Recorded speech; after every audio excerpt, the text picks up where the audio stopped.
옆에 있는 분들에게 한번 인사해 볼까요? 옆에 있는 분들을 좀 바라보면서 그렇게 축복했으면 좋겠습니다. 늘 당신 곁에 있어도 당신이 그립습니다. 그렇게 한번 축복합시다. 늘 당신 곁에 있어도 당신이 그립습니다.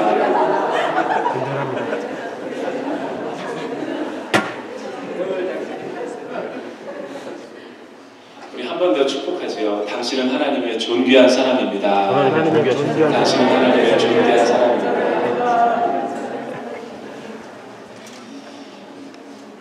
오늘 하나님께서 우리에게 주시는 말씀은 삶으로 드리는 예배의 세 번째 말씀인데요. 레위기서 6장 8절에서 13절에 있는 말씀이죠. 그래서 저와 여러분이 한번 8절씩 돌아가면서 교독해 보도록 하죠. 여호와께서 모세에게 일러 가라사대 아론과 그 자손에게 명하여 이르라. 번제의 규례는 이러하니라. 번제물은 다윗 석쇠 위에 아침까지 두고 단의 불로 그 위에서 꺼지지 않게 할 것이요. 제사장은 세마포 긴 옷을 입고 세마포 고위로 하체를 가리우고 단 위에서 탄 번제의 죄를 가져다가 단 곁에 두고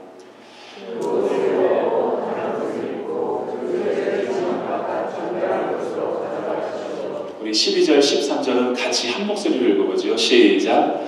단 위에 불은 항상 피워 꺼지지 않게 할 것이니 제사장은 아침마다 나무를 그 위에 태우고 번제물은 그 위에 버려놓고 화목제의 기름을 그 위에撒을지며 불은 끊이지 않고 단 위에 피워 꺼지지 않게 할지니라. 아멘.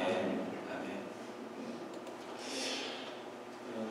말씀을 묵상하다가 참고 본문으로, 원래 이게 테스트인데 또 하나의 병행 본문으로 요한복음 15장 7절에 있는 말씀을 제가 한번 대독해 드리도록 할게요. 저가 내 안에, 내 말이 저희 안에 있으면 무엇이든지 구하라. 그리하면 이루어질 것이다. 라는 말씀이죠. 오늘 이 말씀을 가지고 세 번째, 삶으로 드리는 예배, 중요한 하나님의 임재를 갈망하는 삶, His Presence 라는 제목으로 같이 한번 말씀을 나눠보기를 원합니다.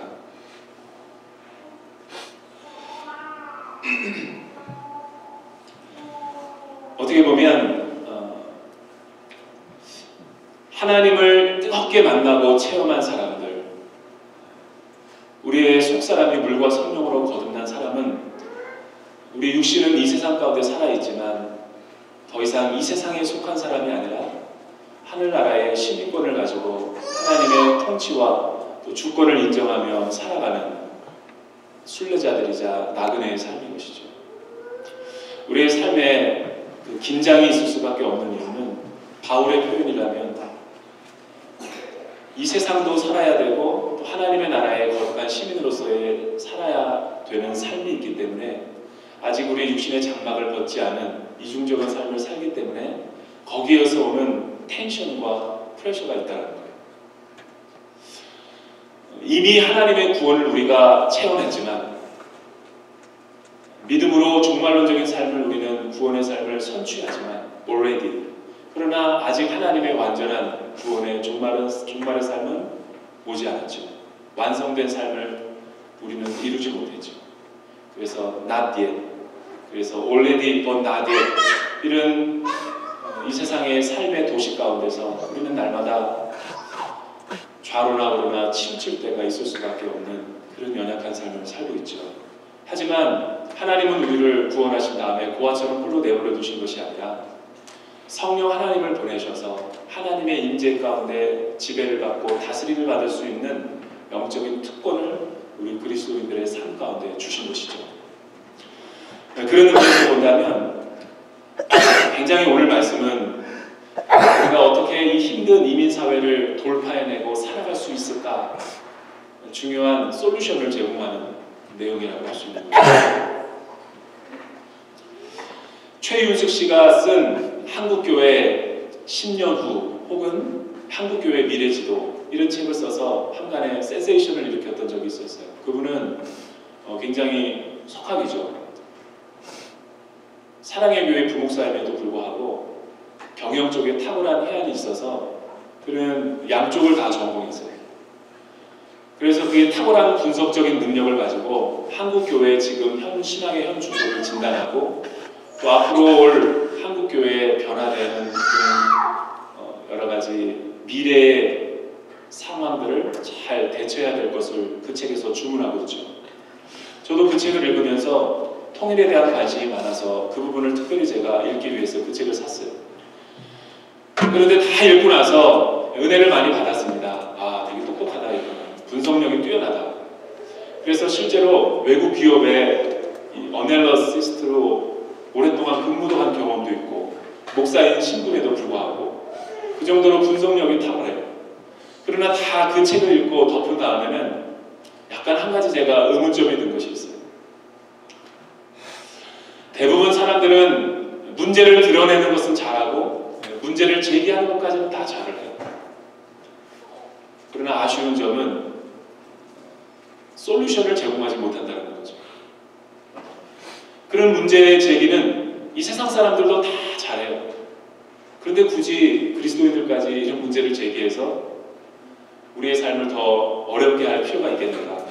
그 책이 필요 없다는 것은 아니지만 그 책이 놓치고 있는 한 가지 포인트가 있었어요. 그건 뭐냐면 오늘 이 말씀의 주제처럼 만약에 저와 여러분들이 살아가는 시대가 경제가 문제가 없다는 것이 아니죠. 경제적인 문제는 반드시 있습니다. 세대 간의 갈등 문제들이 없었던 때가 언제 있었어요?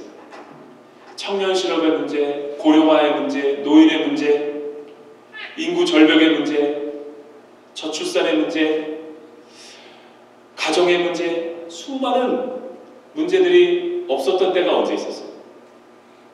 재밌는 것은 50년 전에 옛날에 쓰여진 책을 제가 한번 읽어본 적이 있었는데 이혜령 선생님이 쓰신 흙 속의 저 바람 속에 굉장히 오래된 고전적인 책이죠. 그 책을 봤는데 요즘은 그런 책 안 읽어요. 안 읽었는데 심심해서 읽어본 적이 있는데 거기서도 그런 얘기를 나와요. 50년 전 우리나라 삶은 너무나 어렵다. 근데 50년 뒤에 오늘날 우리의 읽는 대부분의 경영책과 사회적인 문제를 나타내는 책들을 봐도 요즘은 늘 어렵다. 앞으로 50년 뒤는 안 어려울 것인가. 따라서 문제는 문제로 봐야지 그 이상으로 보면 안 되는 거죠. 문제 없는 시대가 어디 있었어요? 여러분이 이민 처음 왔었을 때 문제가 없었어요? 다 있었죠. 지금 오는 이민 세대들도 똑같이 위기이자 그러나 위기는 곧 우리에게 기회를 의미하는 거죠.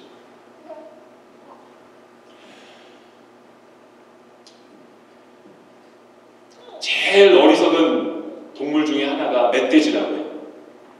그 멧돼지는 맛있는 도토리가 땅에서 나는 줄 알고 땅을 막 파헤쳐서 도토리를 찾는다고 해요. 그러나 멧돼지가 좋아하는 도토리는 땅에서 나는 것이 아니라 하늘에서 떨어지는 것이죠. 하나님을 믿는 사람도 마찬가지예요. 이 땅에 많은 문제와 시련들이 있지만 눈에 보이는 현상들을 바라보면 해결점이 안 보이는 거예요. 그때 우리는 하늘을 우러러 하나님만을 주목해야 되는 거예요.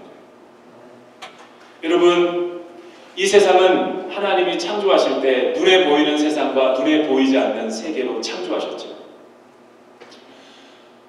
만약 예수를 믿지 않는 사람이라 할지라도 눈에 보이지 않는 세계가 전부인 것처럼 살아가는 사람들이 있다면 지혜롭지 못한 사람이죠. 눈에 보이는 세계를 부정하는 것은 아니지만 눈에 보이는 세계가 전부라고 착각하는 것은 마치 이런 사람과 똑같은 거예요. 저는 울릉도를 가본 적이 있는데 울릉도 옆에 가면은 독도라는 섬이 있죠. 그 독도에 배를 타고 가보면 그리 큰 섬이 아니지만 큰 3-4개의 바위 섬을 중심으로 해서 우리는 독도라는 이름으로 그 섬을 명명하고 있어요. 그런데 독도를 보면 수면 위에 있는 몇 개의 눈에 보이는 섬이 독도일까라고 질문을 해볼 필요가 있죠. 가끔 일본에서 이지스함이 나타나가지고 독도를 순시할 때가 있어요. 우리 영역을 넘어서서 그 독도를 침범하는 경우가 있죠.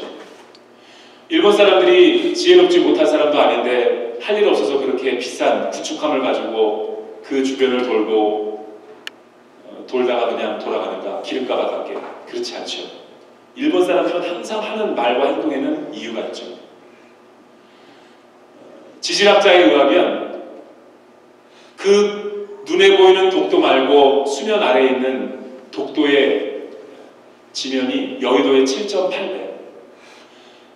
오늘 설교에도 이거를 말할 때 여러분은 놀라지 않을 것이다. 왜냐하면 가로쳐놓고 내가 써놨어요. 원고에다가. 샌디에고 성도님은 안 놀랄 것이다. 여의도에 7.8배가 있대요. 엄청난 거죠. 그런데 수면 위에 눈에 보이는 그 몇 개의 섬을 가지고 우리는 독도다라고 말하는 거예요. 그런데 여의도의 7.8배가 일본이 조사한 결과 엄청난 지하 자원이 매장되어 있다는 거죠. 그래서 일본은 독도 영유권을 주장하는 거죠. 하찮은 섬이라면 왜 그 섬을 그렇게 욕심을 내겠어요? 엄청난 지하에 자원이 있고 미래의 보고인 그런 모든 것들이 그 안에 숨겨져 있으니까 분쟁을 일으켜서 자꾸만 싸워서 악유를 해가지고 이기고자 하는 거죠. 이 세상도 마찬가지예요. 저와 여러분의 생명도 마찬가지죠. 눈에 보이는 육신의 피지컬 바디가 있지만 보이지 않는 내면의 세계가 있는 거죠. 영혼의 세계. 만약 영혼의 세계가 생명의 세계가 눈에 보이지 않는다고 우리의 생명을 하찮게 여긴다면 우리는 큰 어려움에 봉착하게 될 거예요. 이 세상은 하나님이 눈에 보이는 세계와 눈에 보이지 않는 세계로 창조하셨죠. 눈에 보이는 세계는 자연 세계의 지배를 받는 거죠. 물은 위에서 아래로 중력의 법칙을 따라서 떨어지는 것이죠. 물은 높은 곳에서 낮은 곳으로 흐르는 거예요. 그래서 모든 지면의 색감과 모든 메인스트림은 바다에서 만나는 거죠. 봄이 오면 여름이 오고 여름이 오면 가을이 오고 가을이 오면 낙엽이 져서 그 낙엽들은 모든 삼라만상의 퇴비가 되고 거름이 되어서 또다시 긴 겨울을 인동의 세월을 보내서 따뜻한 봄을 맞이하게 됩니다. 이것은 하나님께서 그렇게 창조하신 창조의 세계의 법칙에 따라 움직이는 거죠. 지구가 23.5도로 기울어져서 자전하면서 공전을 하는 것이죠. 그것은 하나님께서 그렇게 창조하셨기 때문에 그렇습니다. 그러나 눈에 보이지 않는 세계도 하나님은 창조하셨죠. 하나님은 눈에 보이는 세계뿐만이 아니라 보이지 않는 세계도 영적인 법칙의 지배를 따라서 움직이게끔 만들어진 거예요. 영혼의 법칙은 무엇일까요? 여러분, 우리 몸 안에 있는 팡세의 책에 의하면, 파스칼의 팡세의 책에 보면 우리 마음에는 큰 항아리 같은 내면의 부분이 있는데 그것은 하나님 외에 그 어떤 것으로도 채워지지 않는 빈 공간이다 라고 파스칼이 정의를 내렸어요. 그래서 우리의 내면은 그 내면의 빈 공간에는 하나님만이 오셔서 채워줘야 되는데 그 외의 것들로 채워봤자 더 깊은 목마름과 갈망이 있다는 거죠. 눈에 보이는 세계를 보면서도 하나님은 신은 없다라고 존재하는 사람들이니까 얼마나 사람이 지혜롭지 못하고 원죄와 그 타락에 우리 이성이 얼마나 심각한 손상을 입었는지 전적인 타락을 했는지 보여주는 대목이죠. 하나님이 없다라는 것은 마치 이런 것과 똑같은 거예요. 근사한 불란서 레스토랑에 가서 맛있는 요리를 다 먹어놓고선 이 요리를 만든 요리사는 없다라는 것과 한 가지죠. 하나님은 눈에 보이는 세계와 눈에 보이지 않는 세계를 창조하셨어요. 그러나 눈에 보이는 세계보다도 보이지 않는 세계가 더 중요시 여기면서 그런 원리로 돌아가게끔 이 세상을 창조하신 것이죠. 우리의 영혼은 보이지 않는 영적인 세계에서는 하나님의 말씀의 법칙이 지배를 합니다. 사람이 떡으로만 살 것이 아니요 하나님의 입에서 나오는 모든 말씀으로 살아야 될 것이니라 하는 말의 핵심이 무엇입니까? 빵이 중요하지 않다는 것입니까? 눈에 보이지 않는 영혼의 세계에서는 말씀의 법칙이 우리를 움직이고 지배한다는 것을 말씀하시고자 하는 것이죠. 하나님의 사람일지라도 하나님의 말씀을 읽지 않고 경건 생활을 하지 않고 그 말씀을 순종하여 살아내지 않으면 그 말씀이 내 삶 가운데 믿음으로 역사하지 못한다는 거예요. 우리 현대인들의 신앙인들의 문제가 뭘까요? 오늘날 현대인들의 많은 신앙인들은 심각한 영성의 문제가 있어요. 시대가 발달하니까 많은 성도님들이 유튜브를 통해서라든가 또 인스타그램을 통해서 많은 이 미디어를 통해서 주옥 같은 하나님의 말씀을 접하게 되죠. 굳이 샌디에고 내가 교회를 다니고 있지만 마음만 먹으면 전 세계의 수많은 유명한 목회자들의 설교를 동시다발적으로 들을 수 있는 시대 가운데 우리가 살아가고 있다. 유명한 컨퍼런스에 마음만 먹으면 회비를 내고 참여해서 그 컨퍼런스를 다 들을 수 있는 특권도 있어요. 특히 미국이라면 그 어떤 특권도 가장 큰 축복과 혜택을 받는 것이 미국에 살아가는 사람들의 여러분들을 포함해서 특권이죠. 얼마나 비싼 비행기 티켓을 두고 일주일 정도를 그 컨퍼런스에 참여하기 위해서 시간과 열정과 몸을 다 들여가면서 오는데 우리는 돈도 있고 시간도 있는데 무관심하죠. 거기에는 큰 함정과 오류가 있어요. 무슨 오류냐면 서울에 있는 성도님들도 마찬가지예요. 통독이 좋다 그러면 다 몰려가요. JDS가 좋다 그러면 다 몰려가요. 어떤 목사님이 말씀이 좋다 그러면 다 몰려가요. 저기 기도원에 가면 유명한 안수기도하는 목사님의 그 기도에 능력이 있다 그러면 또 다 몰려가요. 그런데 문제는 유명한 목사님의 설교를 듣고 컨퍼런스를 듣고 세미나에 참여한 것 자체가 자신의 믿음을 업그레이드 시켜준다는 것이 착각이라는 거예요. 유명한 목사님의 설교를 다운로드 받아가지고 들으면 자신의 영혼 가운데도 믿음이 다운로드 되는 줄 알고 착각하는 거죠. 여러분, 믿음은 절대로 내가 그 믿음으로 말씀을 듣고 삶으로 순종하며 살아갈 때 비로소 그게 믿음과 함께 워킹을 하는 것이지, 좋은 목사님의 설교를 듣는다고 좋은 목사님의 설교가 내 믿음의 영성을 보장해주지 않는다는 것이죠. 젖먹이의 입에서 나오는 어린 아이의 한마디를 할지라도 그 말씀이 너무나 귀해서 존귀하게 여겨서 그 말씀으로 내가 살아낸다면 그 믿음이 더 탁월할 수 있는 것이죠. 그 말은 이렇게 표현할 수 있는 거예요. 나는 배가 고프다. 그래서 나는 피자를 먹고 싶다. 라는 것이 믿음이 아니라는 거예요. 그런 갈망과 목마름은 누구나 다 갖고 있어요. 나 하나님 만나고 싶다. 나 하나님 찾고 싶다. 이런 것이 믿음이 아니라는 거예요. 나는 너무나 배가 고프다. 그래서 피자 가게에 갔다. 그래서 돈을 지불하고 피자를 먹었다. 그게 믿음이죠. 진짜 배고픈 사람은 피자를 가게에 가서 돈을 지불하고 사 먹는다는 거예요. 근데 오늘날의 많은 사람들은 자신의 갈급함을 채우기 위해서 많은 믿음의 설교들과 많은 세미나들과 워크숍들과 컨퍼런스를 듣고 그것이 자기의 믿음을 채워줄 것처럼 착각하는 거죠. 믿음은 반드시 순종의 삶을 전제로 하는 것이죠.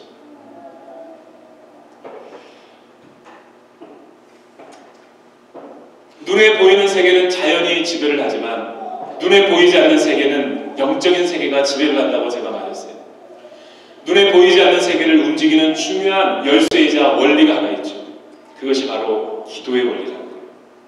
그래서 오늘 이 시간을 여러분들이 잘 듣게 되면 믿음이 업그레이드 될 수가 있고 또 삶으로 살아내면 좋은 역사가 일어날 수 있는 것이죠. 우리가 읽은 레위기 6장은 제사장과 대제사장이 섬기는 성막에서의 일들입니다. 그리고 우리가 신약 병행 본문으로 읽었던 요한복음 15장은 이제 고난이 끝나고 대제사장이신 예수 그리스도께서 기도를 다 마치시고 십자가를 지시기 위해서 유월절을 지키기 위해서 예루살렘으로 입성하기 위한 요한복음이 증언하는 설교의 내용인 것이죠. 그래서 15장과 17장을 중요한 성경의 대제사장의 본문이다라고 기록을 하는 거예요. 대제사장의 기도를 우리가 이해하려면 레위기의 성막의 구조를 이해할 필요가 있는 것이죠. 세계에 유명한 성막, 3대 성막이 있어요. 하나는 이스라엘에 있어요. 이스라엘. 출애굽에 나오는, 레위기에 나오는 모든 성막의 구조를 설계 도면을 가지고 그대로 재현하고 만들어낸 성막이 이스라엘에 하나가 있고 미국에도 하나가 있어요. 제가 옛날에 미국에서도 가본 적이 있어요. 그리고 한국에도 한 곳이 있어요. 평택을 가다 보면 광흥교회라는 곳에서 만든 세계 복음 성막 센터라는 곳이 있어요. 약간 이름은 이단 같지만 이단은 아니에요. 세계 복음 성막 센터에 가면 100억을 투자해가지고 목사님이 사명이 있어서 한국 5만여 교회 성도들을 섬기기 위해서 정말 성경에 나오는 그대로, 그리고 이스라엘과 미국에서 가장 좋은 원형의 재료들을 가져다가 복원한 곳이죠. 레위기를 수십 번 읽느니 거기 가서 한 번 구경하고 한 번 설명을 듣는 게 훨씬 더 좋아요. 성경에 탁월한 지식인들이 거기서 목사님들이 강해를 해줘요. 그러면 왜 그렇게 됐는지를, 그래서 제가 성도님들을 여러 번 데리고 그곳에 가서 경험한 적이 있어요. 갔다 오신 성도님들마다 너무 좋다고 또 가자고 저한테, 10,000원이면 모든 것을 경험하게 되는 것이죠. 나중에 한국에 갈 기회가 있다면 성도님들과 함께 롯데타워나 가지 마시고 에버랜드나 가지 마시고 그런 데도 한번 가셔서 영적인 지경을 넓히는 우리 샌디에고 성도님들에게 주님의 이름으로 축원합니다. 여러분, 거기에 가면 기가 막힌 동서남북으로 된 그 성막 문이 있죠. 그 문을, 동문을 통해 가지고 문을 열고 들어가면 제일 먼저 나오는 것이 뭐냐면 물두멍이 나오죠. 물두멍. 손과 더러운 모든 것을 씻어내는 물두멍. 그리고 재물을 가져다 놓는 수많은 소와 양과 비둘기와 가축의 떼들이 모여있는 마당들이 있죠. 그리고 그 옆에는 번제단이 있죠. 번트 아퍼링. 이 번제단이 있어요. 그리고 제사장이 모형으로 거기는 딱 서 있어요. 그리고 12개의 지파가 캠프별로 다 동서남북으로 깃발별로 딱 되어 있어요. 해달의 가죽으로 지은 모든 성막의 휘장을 겉에서부터 가죽으로 쫙 해서 지어놨고, 그 성막으로 들어가 보면 성막이 있고 생추어리가 있고 이너 생추어리가 있죠. 성소가 있고 지성소가 있는 거예요. 성소 안에는 정 가운데 지성소로 들어가는 그 휘장이 있죠. 예수님이 십자가에서 못 박혀 돌아가실 때 위에서 아래로 찢어졌던 그 지성소 문, 그 바로 앞에는 분향단이 있죠. 분향단. 가운데 분향단이 있고 그 좌편과 우편에 등잔과 불이 있는 감람류가 있고 메노라가 있는 등잔대가 있죠. 그리고 그 오른편에 보면은 떡상이 있어요. 진설병. 그래서 12개 이스라엘 지파를 상징하는 이 진설병이 거기에 놓여져 있는 것이죠. 그리고 등잔대에서 나오는 감람류를 통해서 그 불이 계속 24시간 꺼지지 않고 타오르게 하신 것이죠. 그것을 성경에서는 오늘 우리가 읽은 말씀처럼 단 위에 불은 항상 피워 꺼지지 않게 할지니 라고 표현을 하고 있는 거예요.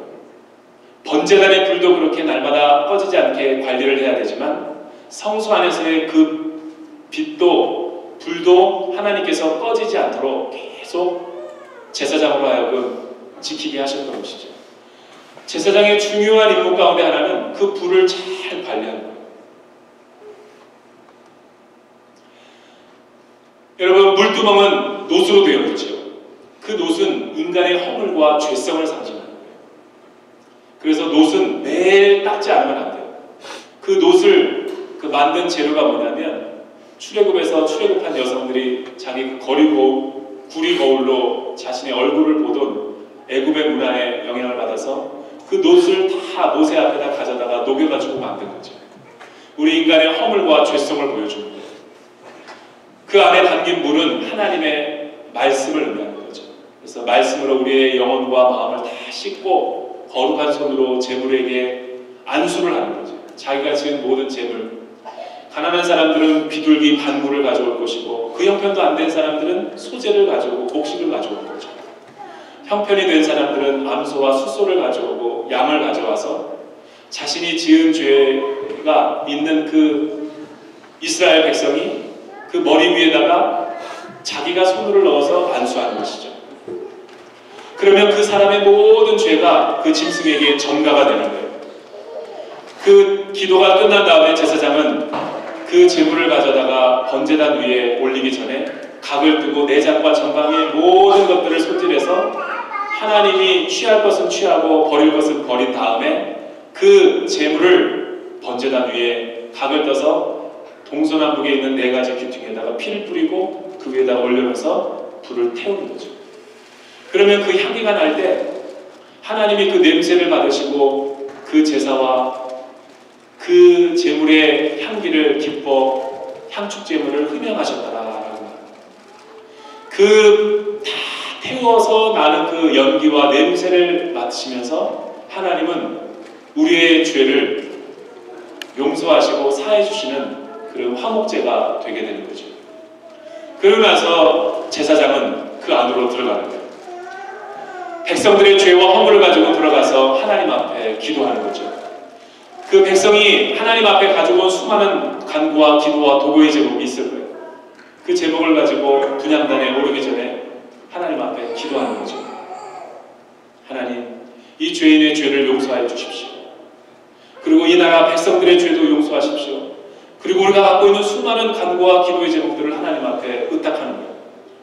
그러면 하나님은 그 기도를 우리에게 응답하신다라고 성경은 성막의 구조를 통해서 보여주시는 거죠.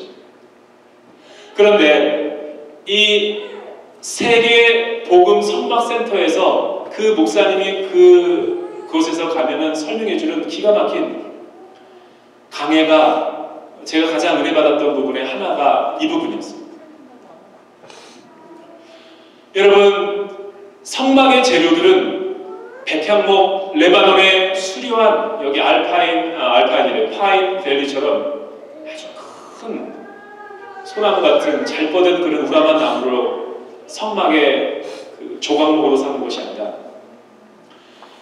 어떻게 보면은 이스라엘의 광야 한복판에서 지중해 바람에서 불어오는 뜨거운 바람과 그 여러 가지 떼약볕에서 비바람을 맞으면서 견디고 인구의 세월을 보낸, 그래서 그 이스라엘의 십빛나무는 아카시아 나무는 조각나무, 다 똑같은 말이에요. 조각목 나무는 아카시아 나무를 말하는 거예요. 우리나라 아카시아 나무도 그렇게 볼품없지만 이스라엘에 가면 아카시아 나무는 너무나 볼품없어요. 쓸모가 없는 거예요.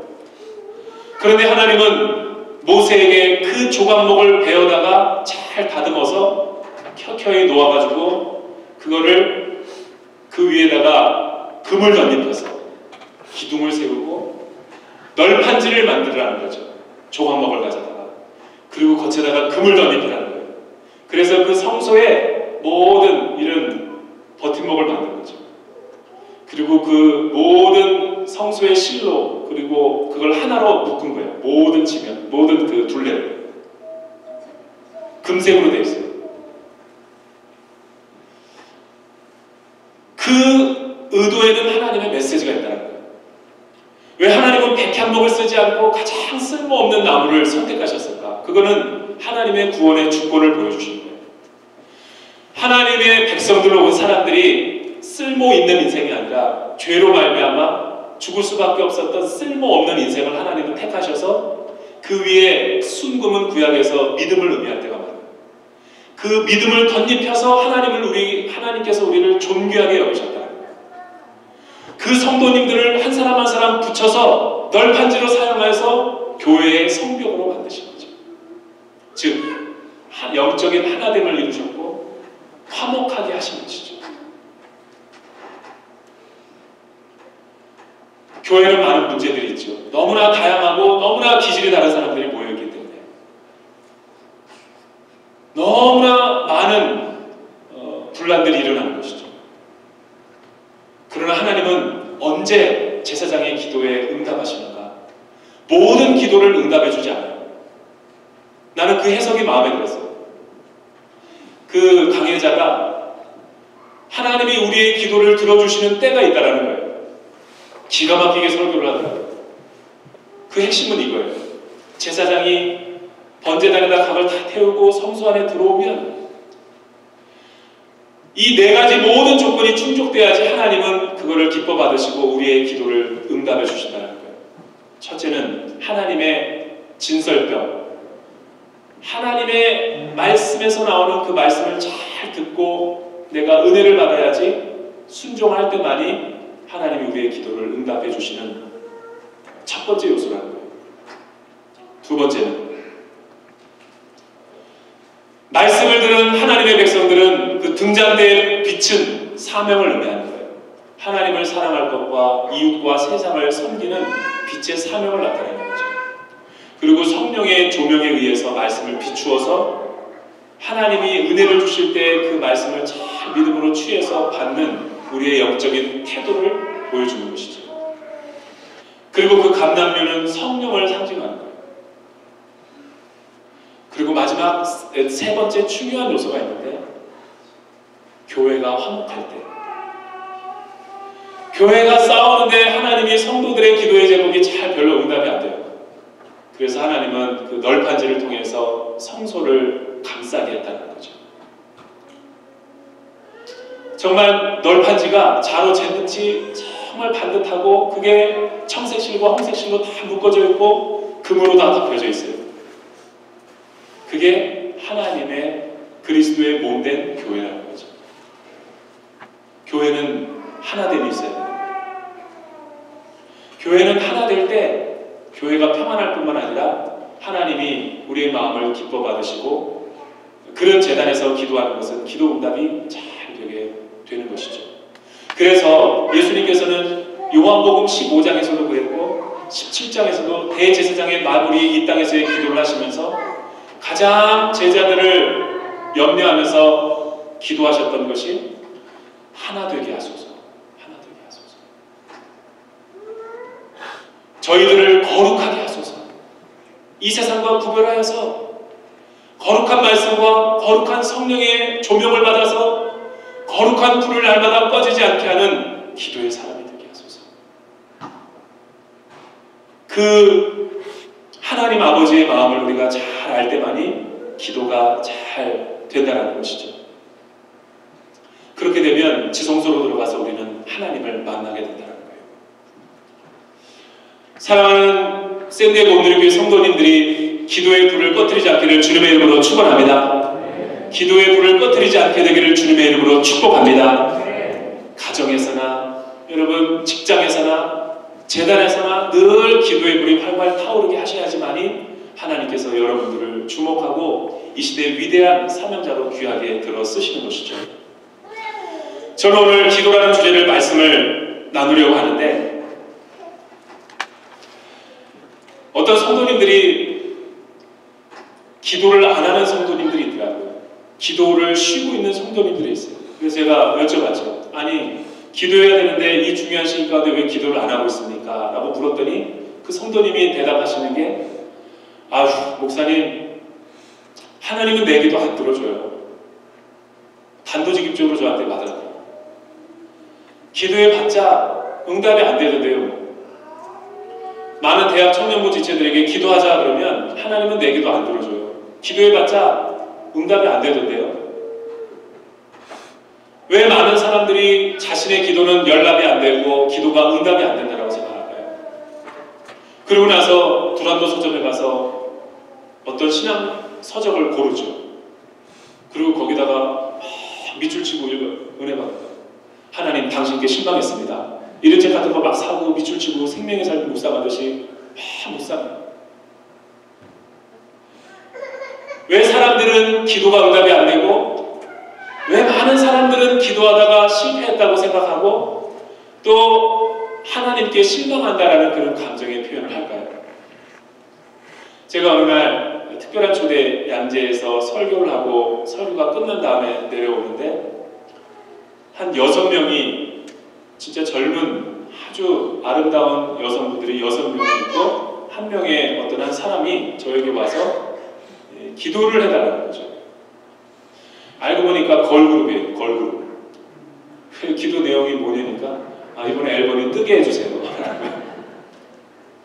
목사가 기도해달라고 하면 기도해줘야죠. 뜨게 해주세요. 대박 나게 해주세요.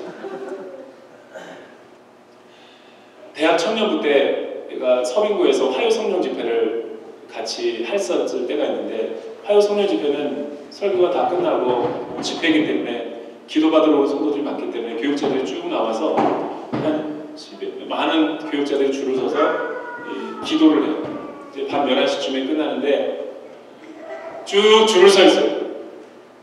무엇을 위해서 기도해드릴까요? 제가 15년 전의 일인데 아직도 기억해요. 충격적인 말이었어요.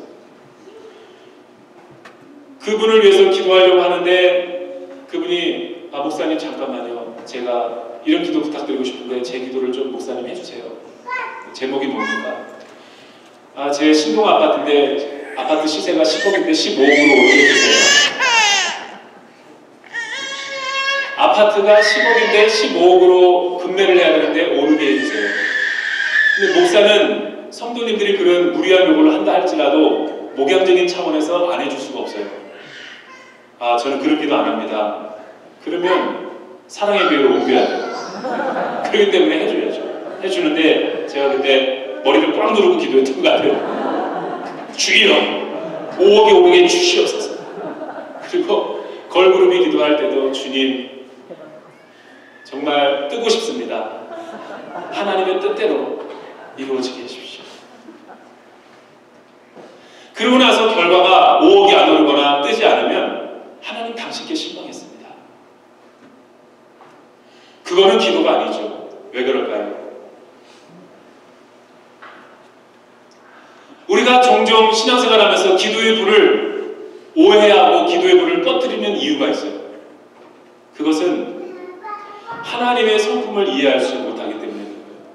여러분, 기도는 내가 원하는 것을 요구하는 게 기도가 아니에요. 기도는 기도 수첩에다가 내가 많은 걸 적어놓고 하나님 다 들어주세요. 하나도 빠짐없이 이게 기도가 아니라는 거예요. 설령 처음에는 세일의 기도회, 40일 특별 새벽 기도회, 또 무슨 다니엘 기도회, 많은 기도회 프로그램들이 있지만 그런 기도 프로그램들을 통해서 내가 시작은 하지만 여러분 40일 동안 처음에 내가 가진 기도 제목이 있어서 40일을 새벽 기도하는 동안에 처음에 가지고 있던 기도 제목이 인본주의적이고 자기중심적인 세속적인 기도 제목이라 할지라도 기도하는 시간 내내 기도의 40일을 통해서 나의 뜻이 하나님의 뜻에 맞춰져 가는 과정이 기도인 거죠. 설령 내가 아파트가 오르게 해달라고 인간적인 기도 제목이죠. 하나님 저 남자와 결혼하게 해주세요. 인간적인 제목일 수도 있죠. 하나님 앨범이 뜨게 해주세요. 이런 모든 것들이 자기 제목일 수가 있어요. 그런 걸 가지고 기도는 할 수 있어요. 하지만 기도를 계속 깊이 하는 과정 가운데서 그 뜻이 하나님의 뜻에 맞춰져 가는 과정이죠. 튜닝되어지는 거예요. 기도의 용광로 속에 들어가면 기도의 모든 불순물들과 오염된 모든 것들이 불태워지고 재련되어지고 순수한 것들이 남는 거죠. 그리고 하나님의 뜻에 나의 뜻이 일치가 되는 거죠. 그게 기도하는 과정인 거예요. 나의 뜻에다가 하나님의 뜻을 우겨 넣는 게 기도가 아닌 거죠. 오히려 나의 뜻을 하나님의 뜻에 맞춰져 가는 것이 기도라는 거예요. 앞에서 제가 열거했던 많은 성도님들이 왜 기도의 불을 꺼뜨리고 자신들의 기도가 응답이 안 됐고 하나님께 실망했다라고 이야기할까요? 그거는 자기의 욕망을 드린 것이지 기도가 아닌 것이죠. 그렇다면 예수님께서 말씀하시는 응답되는 기도의 핵심 3가지는 뭔가? 저는 오늘 이 말씀을 성도님들과 함께 나누고자 싶은 거죠. 그 불이야말로 거룩한 불이요 꺼지지 않는 불이요 하나님이 응답하시는 기도의 재단이기 때문에 그런 거예요. 그래서 저는 오늘 말씀을 강의할 때 15장 7절의 말씀을 가지고 3가지로 나누려고 해요. 첫째는 너희가 내 안에 거하고 라는 말이 나와요. 너희가 내 안에 거하고. 너희가 내 안에 거한다는 말은 무슨 말이에요? 우리는 믿음을 갖고 믿음 안에서 살아가는 그리스도인이죠. 그리스도 안에 있고 믿음에 있는 표현을 너희가 내 안에 거한다라는 말이에요. 너희가 내 안에 거하면 일단은 기도를 하기 위해서는 믿음이 가장 중요하다라는 거예요. 기도는 크게 소리 지른다고 기도가 되는 것이 아니죠. 기도는 어린아이처럼 무조건 때만 쓴다고 이루어지는 것이 아니에요. 기도는 자기 수첩에다가 모든 내용을 적고 이루어지게 해달라는 것이 이기적 욕망이 기도가 아니죠. 기도는 먼저 내가 예수님을 믿어야지만 시작이 될 수 있는 거예요. 그래서 빌 알베스 목사님은 이런 유명한 말을 했어요. 자연인은 기도할 수 없다. 자연인은 기도가 어려운 거예요. 거듭나지 않고 하나님을 만나지 못한 사람들은 절대로 기도할 수 없어요. 하나님을 아바 아버지라고 고백할 수 없는 것이죠. 기도는 물과 성령으로 거듭나고 하나님을 체험한 사람들은 기도가 호흡처럼 쉬운 거예요. 하나님 앞에 나의 모든 문제를 의뢰하고 기도하는 것이 어렵지가 않은 거예요. 그거는 거듭난 속사람에게, 영혼에게는 숨 쉬는 것과 똑같은 거예요. 내가 크리스찬이 돼도 불구하고 숨 쉬는 것이 가쁘다. 그것은 내 영혼에 심각한 병이 든 거예요. 자연인은 기도가 어려운 것처럼 영혼의 사람, 하나님을 만난 사람에게는 기도가 쉬운 거예요. 어려운 것이 아니죠. 쉽게 기도할 수 있는 거예요. 그런데 내가 기도가 어려운 까닭은 뭘까? 그것은 내가 너무나 분주하고 쫓기는 삶을 살기 때문에 그래요. 분주하고 쫓기는데 기도해야지 사는데도 불구하고 기도하지 않는 이유는 무엇인가? 분주하고 쫓기는 이 삶 가운데서 이 회사 생활을 내가 내려놓으면 낙오될까? 세상의 경쟁에서 뒤처질까봐 그 불안함 때문에 스탑하지 못하는 거예요. 기도해야 산다는 걸 아는데도 불구하고 기도하지 않는 이유는 두려움 때문인 거죠. 그러나 결과는 오히려 그 반대예요. 우리가 아침에 살펴봤지만 밤이 맞도록 수고했지만 얻은 것이 없지만은 포항 돌횟집에 김상태 장로님께서 자기가 백방으로 수고하고 사업을 확장을 해봤지만 안 됐지만 오히려 하나님 앞에 기도했을 때 무슨 일이 일어났습니까? 왜 방어 때가 다른 정치만 그물에는 하나도 없지만 자기 그물에만 자기가 기도하던 그 일주일 동안 내 1년으로 줄을 서가지고 1m짜리 방어가 5,000마리가 계속 줄지어 들어갔을까요? 그것은 하나님이 기도를 응답해 주셨기 때문에. 김상태 집사님이 기도할 때 아무런 일이 안 일어나네라고 자포자기하는 동안에 성령님은 일하고 있었던 것이죠. 왜 다른 동네 수십 개의 정치만 그물에는 한 마리의 고기가 없었을까요? 그것은 하나님이 명령하셨기 때문입니다. 얘들아, 오늘은 김상태 집사 정치만 그물로 다 들어가라. 수산시장 협회 회장이신 우리 주님께서 다 그쪽으로 모십니다. 왜 다른 사람의 그물망에는 하나도 없을까요? 그쪽으로는 가지 마라, 고기들아. 베드로도 마찬가지죠. 밤이 맞도록 자기 노력에 의해서 수고한 것이 없지만은 말씀에 의지해서 내가 그거를 내려보겠습니다. 믿음으로 취하니까 미라클이 일어난 거죠. 어떻게 보면 우리가 가진 생각의 정반대예요. 그 이유가 뭐냐면 제가 아까 전에 얘기했던 것처럼 이 세상은 눈에 보이는 세계만 있는 것이 아니라 보이지 않는 영적인 세계가 존재하기 때문입니다. 눈에 보이는 세계는 보이지 않는 원리에 따라서 움직여집니다. 그리스도인들은 그런 특권을 얻은 것이죠. 그런데도 우리는 이 위대한 특권이 있음에도 불구하고 기도 안 해요. 예수님은 마가복음 1장 35절에서 이런 말씀을 하세요. 새벽 오히려 미명의 시간에 한적한 곳으로 가서 거기서 기도하시더니. 우리는 2000년 전에 고대 세계에서 사셨던 예수님이 우리 퀄컴이라든가 IBM이나 요즘 현대 직장인들처럼 바쁘고 분주하지는 않았을 거라고 착각하는데 그렇지 않아요. 제가 사복음서를 읽어보면 예수님은 너무나 바빴어요. 해야 될 일이 너무나 많았던 분이에요. 어떻게 알 수 있는지 아세요? 우리는 아무리 바빠도 밥 먹어요. 예수님은 너무나 사람들이 많이 몰려와서 밥 먹을 시간도 없었어요. 우리는 바빠도 밥을 먹잖아요. 굶어가면서 일을 해본 사람이 있어요?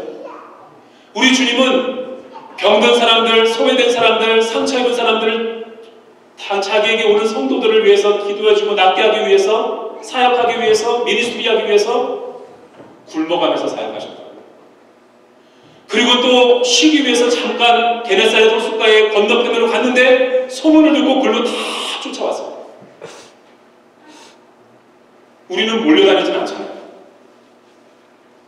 그래서 피해서 쉬어야 될 정도로 분주하고 쫓기는 삶을 살았다고, 해야 될 일이 많았다고. 그러나 예수님은 해야 될 일이 많으면 많을수록, 긴급하고 중요한 일이 많으면 많을수록 기도를 쉬었던 것이 아니라 새벽 오히려 미명의 시간에 더 솔리테리 플레이스, 아무도 없는, 스마트폰이 켜지지 않은, 외로워지기 전에 자기가 먼저 하나님 앞에 고독해지기로 결단한 의지적 결단을 통해서 지성소로 들어갔죠. 그리고 자기의 힘든 여러 가지 일들을 하나님 앞에 토해놓는 거죠. 주님, 불쌍한 영혼들을 치유해 주십시오. 왜 예수님이 이런 기도를 드려야만 됐을까요? 기도의 능력을 하셨기 때문에. 예수님은 기도의 능력으로 일을 하셨지 기도 아닌 것으로 사역하지 않았어요. 그래서 정신병으로 힘들어하는 어린 딸을 쓰러져 있을 때 예수님이 가셔서 제자들에게 명하여 치유하라고 했지만 치유하지 못하고 예수님이 치유하셨을 때 제자들이 어떻게 그 어린아이를 치유할 수 있었습니까? 라고 말씀하셨을 때 기도 외에는 다른 데서 이런 일과 나가지 않으리라 라고 말씀하신 거죠. 영적인 세계를 이해하고 있었던 거예요. 우리는 분주하고 쫓기고 하는 일이 생기면 기도하는 일을 쉬죠. 그러나 예수님은 그 반대였다는 거예요.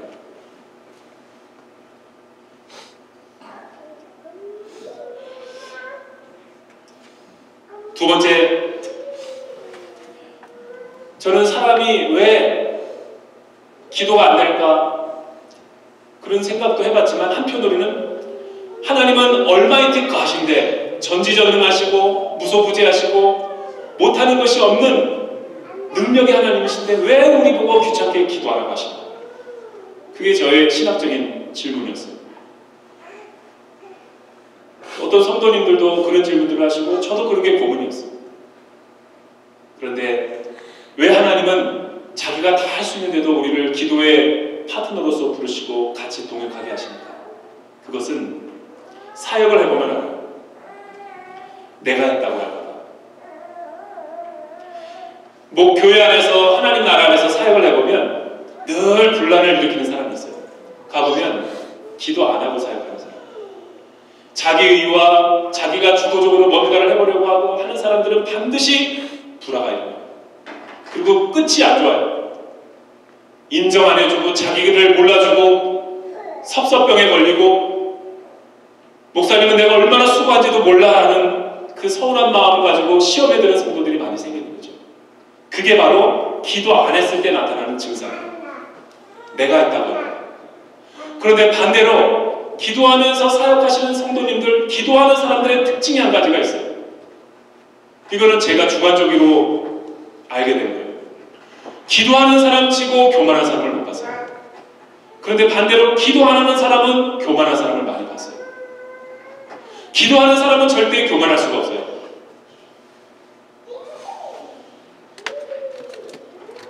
기도 안 하고 하면 자기가 했다는 것을 주장하고 싶으니까 시험에 드는 거예요. 기도하는 사람, 주님, 나에게 능력이 없습니다. 하나님이 도와주십시오. 나는 주의 도구가 되고 싶습니다. 주님, 나는 목회가 너무 힘들어요. 무릎 꿇고 기도하는 가운데 그게 능력 있는 모습입니다. 그게 하나님이 쓰실 만한 사람인 거죠. 그런 재단과 그런 교회의 기도의 불을 보시고 하나님은 기름 부음을 허락하여 주십니다. 사업은 내가 할 수 없습니다. 주님 아시잖아요. 내가 이런 선택과 결정을 할 때 무슨 일이 날지 내가 어떻게 합니까? 내가 CEO가 아니라 하나님의 CEO가 되어 주십시오. 가정일도 해보면 주님, 내가 아무리 아빠 노릇을 잘한다 하더라도 어떻게 완벽할 수 있습니까? 나는 너무나 부족합니다. 그래서 제가 주님 앞에 엎드립니다. 주님, 우리 자녀를 내가 아무리 잘 양육한다 할지라도 우리 자녀들이 주님 보호해주지 않으면 어떻게 이 험한 세상을 살아갈 수 있겠습니까? 다니엘과 사드락과 메삭과 아벳느고처럼 좋은 믿음의 친구들을 만나게 해주십시오. 기도하는 것이 기도의 의미와 할 역할이죠.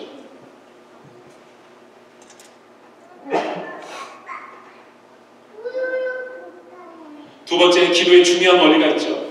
내 말이 너희 안에 거하면, 7절에 이 말이 무엇입니까?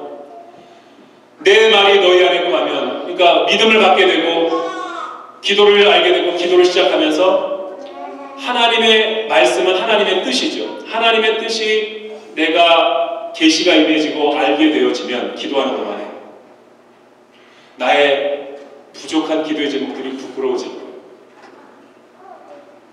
그리고 무엇이든지 구하여 그리하면 이루어지리라.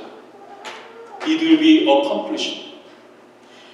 여러분, 이 말에 의하면 기도는 반드시 응답되어진다는 거예요. 기도는 땅에 떨어지는 기도 제목은 하나도 없어요.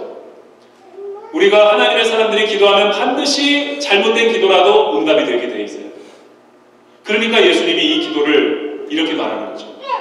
내 말이 너희가 내 안에 거하고 내 말이 너희 안에 거하면 무엇이든지 구하라. 기도하라는 거예요. 그리하면 이루어지리라. 응답되어진다.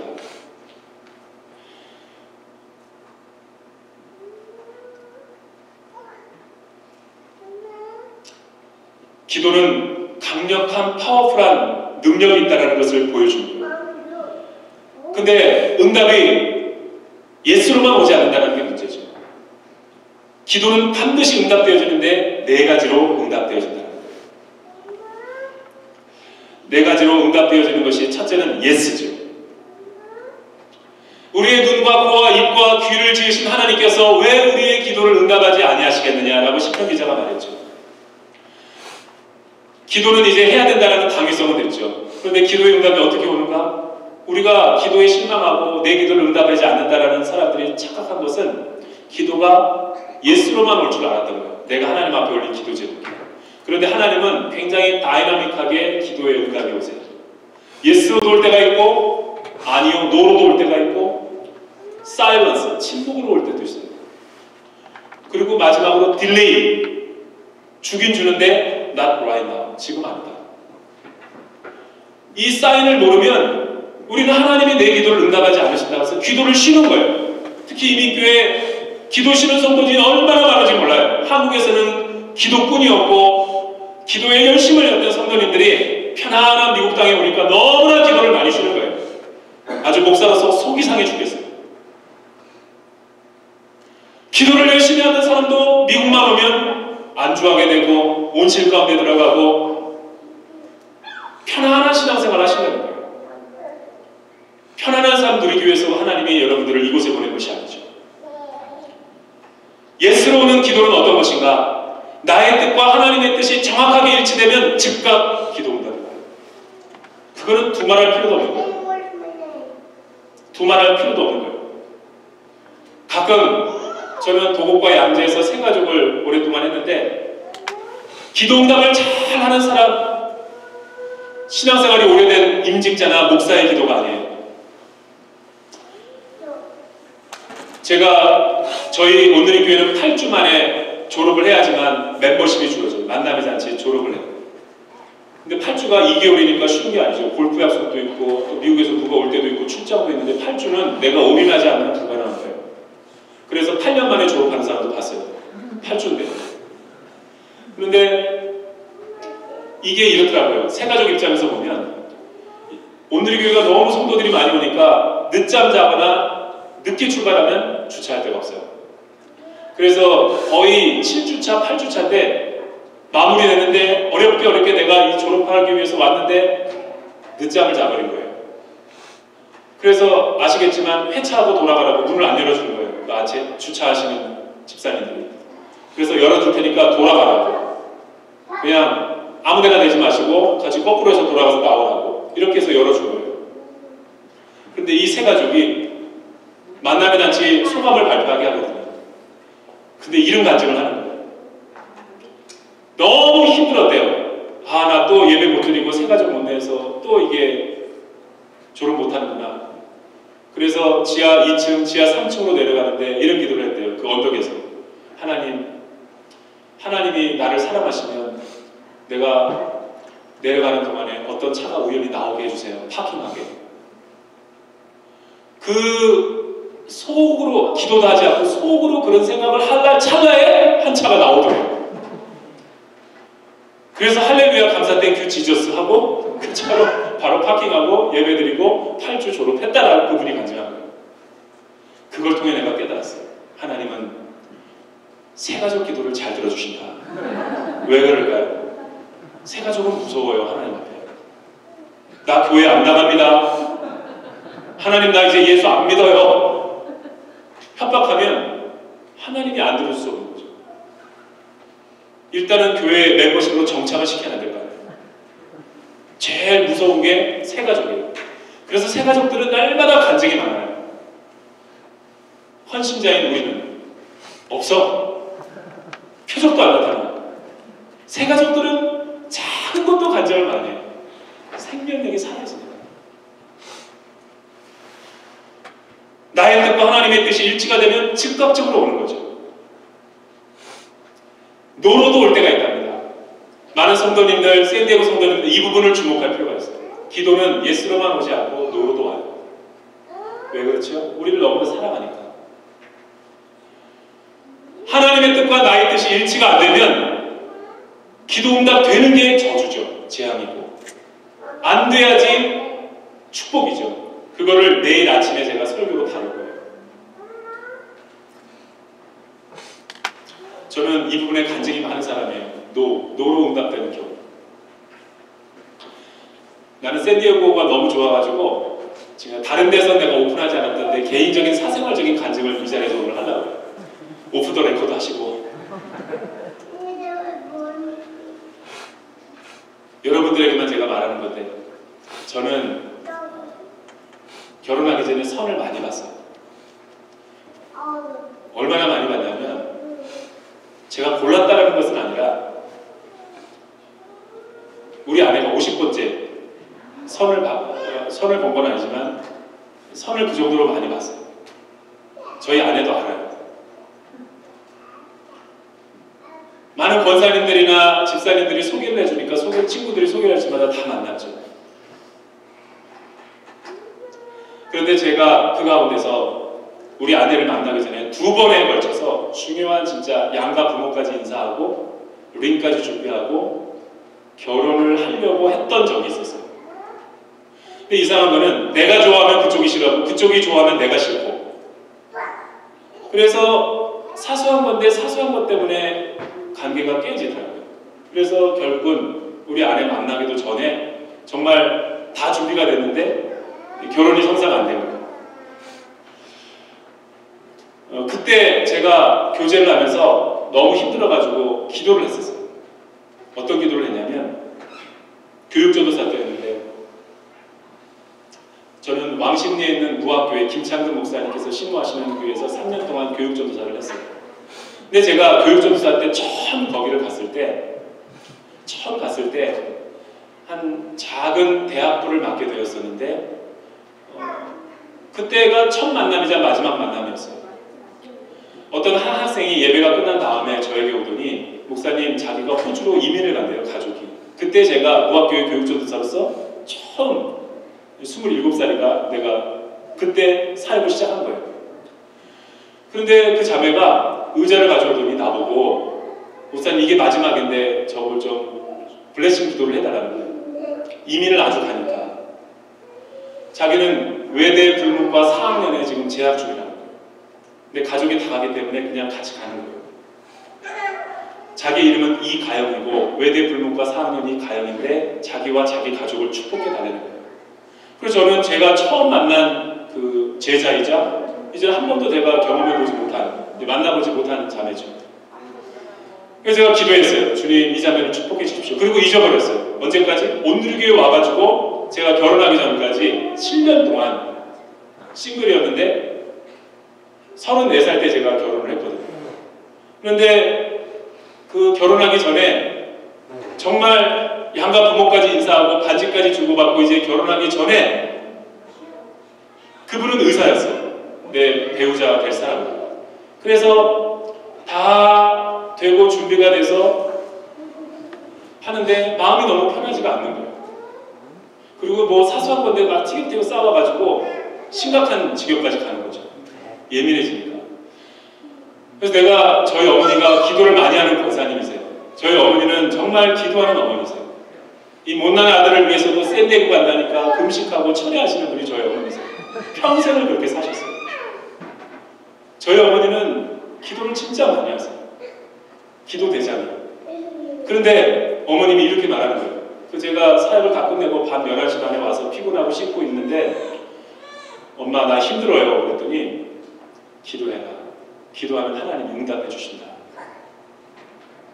그 자매가 너와 마음이 합한 사람인지 아닌지 하나님 앞에 진지하게 모든 걸 내려놓고 기도하라. 그게 어머님이 저에게 처음이자 마지막으로 해준 메시지예요. 그래서 어머님은 들어가 주무시고 나는 이불 뒤집어 쓰고 제 방에서 제가 기도하고 있었어요. 한 1시간 반 정도. 11시 반서부터 1시간 넘었었어요. 막 간절히 기도하는데 전화가 오는 거예요. 1시간에 전화가 온다? 쉽지 않잖아요. 누구지? 하고 딱 전화를 받았어요. 그런데 어떤 자매 목소리가 들리더니 막 우는 거예요. 목사님 저 기억하세요? 7년 전에 목사님한테 기도받고 안수받고 떠났던 외대불문과 4학년 이가영. 오 웬일이야 웬일. 그런데 7년 동안 한 번도 연락을 한 적도 없고 전화번호도 가르쳐준 적도 없거든요. 전화를 오니 그 자매가 나한테 뭐라고 얘기하냐면 목사님 제 남자친구가 헤어졌어요. So what? 아니 근데 본인 남자친구 헤어진 거랑 이 1시 반에 나한테 전화를 걸어서 7년 동안 한 번도 안 걸니까 기도해가지고 막 우는 거예요. 그리고 자기 할 얘기 다 하더니 끊어버리더라고요. That's all. 그리고 지금까지 연락 온 적 한 번도 없어. 만나본 적도 없고. 난 정말 놀랐어요. 하나님이 응답해 주신 거죠. 뭐로 응답해 주셨다? 노로. 나는 이 자매랑 한 달 있으면 결혼해야 돼. 그런데 하나님이 막으신 거죠. 왜? 나의 과거와 현재와 미래를 모든 것을 아시는 하나님이 불행해질까? 불행해질까? 노 했을 때 제 마음은 창자가 끊어지는 것 같았어요. 그 거절감과 상처가 너무나 그 많은 아픔 때문에 제가 방황을 오래 했죠. 그러나 지나고 나니까 정말 제가 감사가 넘쳤어요. 우리 아내를 만난 것이 너무나 내가 감사해서 왜 감사했느냐? 신혼여행 간 첫날부터 싸웠어요. 우리 아내를 만나고서 하나님 앞에 감사기도를 내가 얼마나 많이 드렸는지 결혼하고 나서 10년 동안 한 번도 기도 없이는 살 수 없는 삶이 되어버렸어요. 내가 낙타무릎이 되고 뭐가 같은 게 하나도 없어. 다 달라. 치약 짜는 법에서부터 음식을 좋아하는 스타일도 다르고 똑같은 게 하나도 없어. 다르니까 내가 날마다 겸손히 무릎 앞에 무릎 꿇고 기도하고 하나님이 나를 다듬어 가신 거죠. 그렇게 하나님은 우리를 사랑하시는 거예요. 많은 사람들이 잘 되는 것만이 자기가 축복이라고 생각하지만 그렇지 않죠. 예스가 반드시 행복한 것은 아니에요. 야고보와 요한이 변화산에 올라가서 하나님 앞에 기도를 했을 때 변모가 됐죠. 그래서 모세와 엘리야를 위해서 하나님 주를 위하여 천막을 짓고 여기서 있는 것이 더 좋습니다. 그랬더니 우리 주님이 내려가거라. 그것이 하나님의 뜻이 아니기 때문에 우리 육신적으로는 여기가 좋지만 하나님은 할 일 많은 세상으로 내려가는 거죠. 그래서 노로도 올 때가 있는 거예요.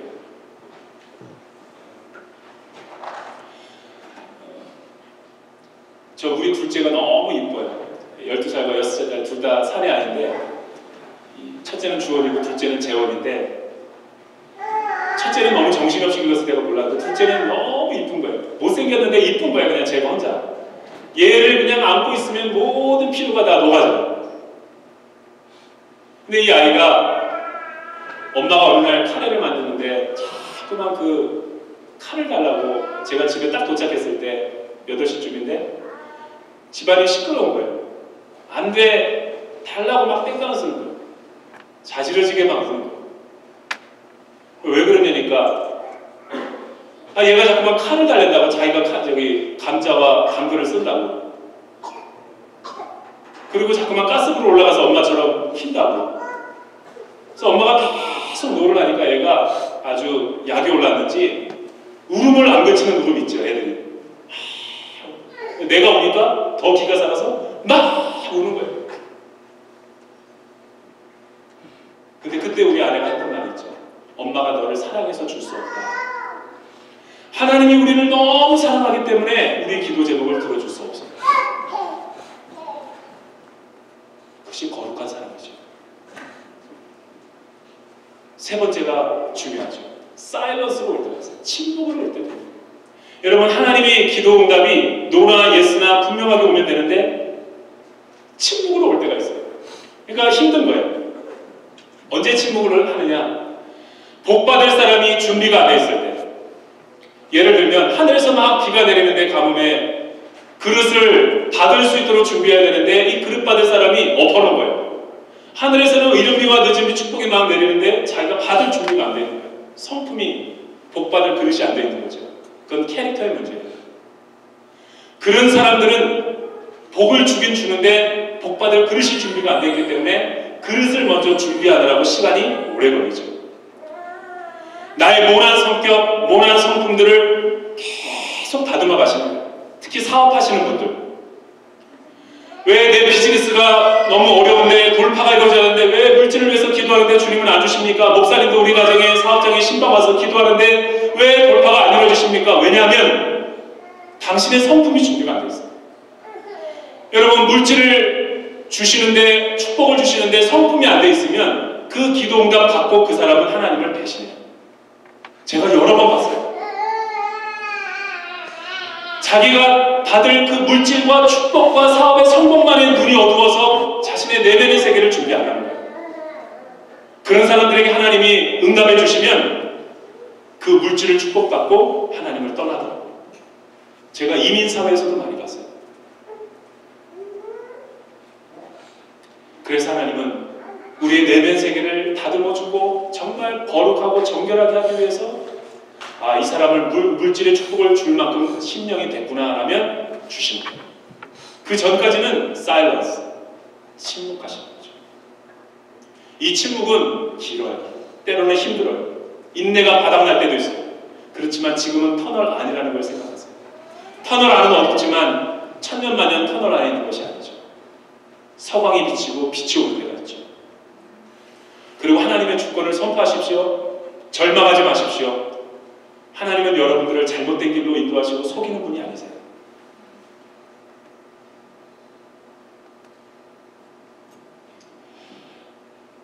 가끔 성도님들이 왜 이 나라 민족 가운데 통일이 안 이루어집니까?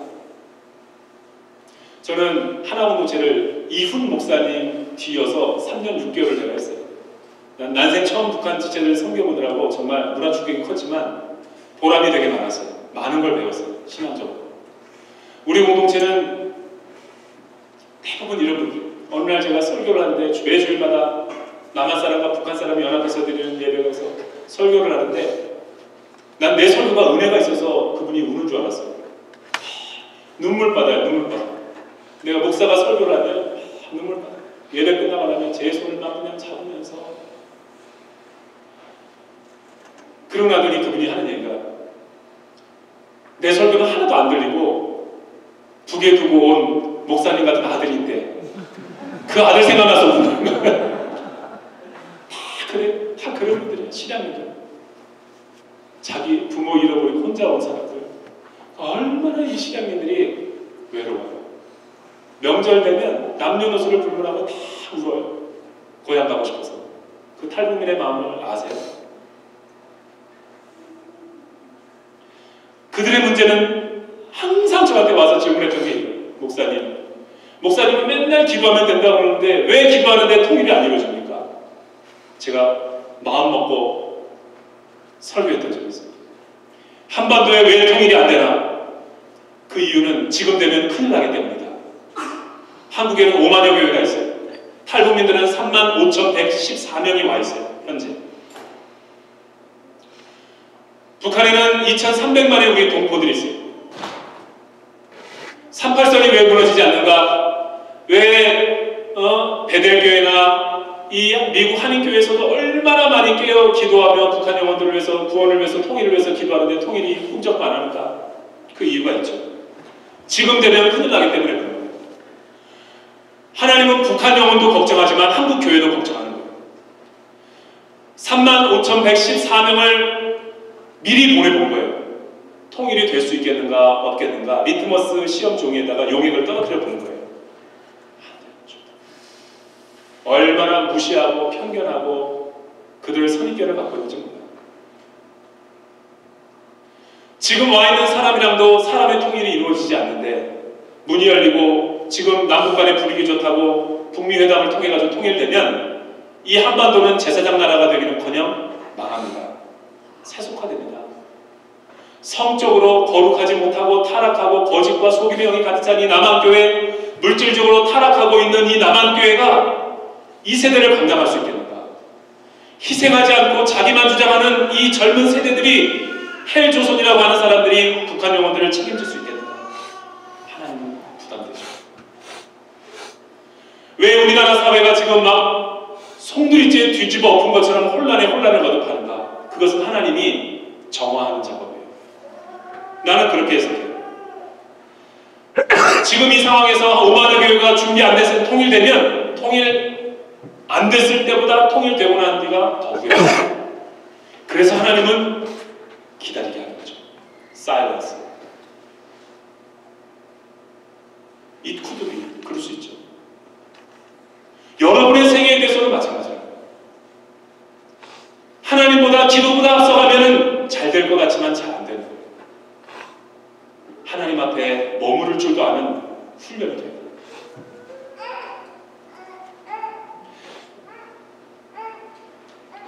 마지막으로 딜레이 시키는 경우가 있죠. 하나님이 왜 딜레이 시킬까요? 주긴 주는데 지금은 아니다.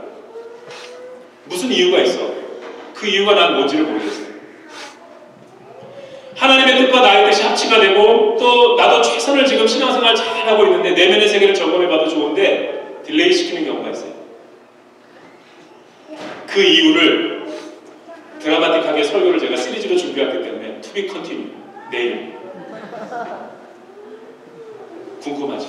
이 딜레이 부분은 제가 내일 아주 기가 막히게 하나님의 말씀으로 제가 여러분들의 마음을 녹일게요. 하루 정도로 참을 수 있겠죠?